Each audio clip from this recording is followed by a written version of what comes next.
we can't hear this. It's going, I haven't turned it on yet. When I do, it's going to blast out a 65 kilohertz beam. Because the wavelength is so small, it doesn't spread. Because 65 kilohertz has a wavelength like that.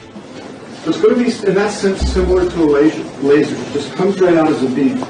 Now, how do we make that audible? Well, they put a modulation on top of the 65 kilohertz. There's a modulation. And now, here's the next thing I have to tell you. That 65 kilohertz is very high amplitude. It won't hurt you, we don't think. Okay? You certainly can't hear it, and we don't think it'll hurt you.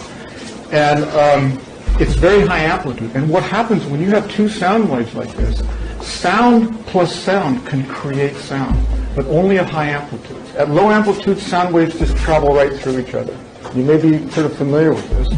But at high amplitude, you can create sound. So what happens in this apparatus is the audio sound, the sound that you're going to hear, is actually created in the beam, not here. And because it's created in the beam and it stays in the beam, we have a beam of sound. So let me demonstrate this for you. Let me turn it on. And I'm going to find the piece of music that we like. Yeah. You may not like it. The Eagles? You like the Eagles? Okay, good. Oh, we have a friendly audience this year. Yeah. I think they're just saying that to make us feel better. Right. All right.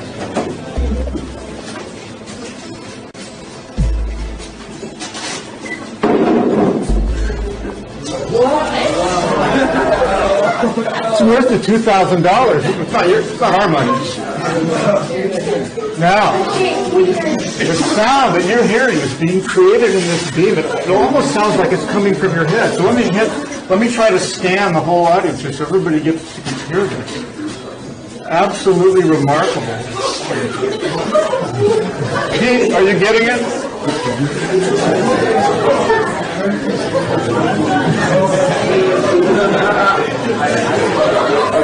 Now with a normal speaker, you would still hear noise on the other side of a perfectly soundproof barrier, because the wavelengths we can hear are on average 30 feet long, which means the sound can diffract around the barrier. But with an ultrasonic speaker, the wavelengths are really, really short, which means they can't diffract around, which makes them highly directional. So the speaker's there, I hardly hear anything right here, but when I step to the left, it's just like in my brain. The camera here picks up on it a little bit,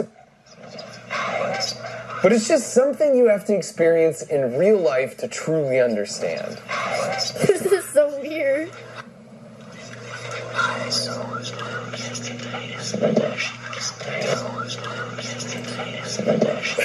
Oh.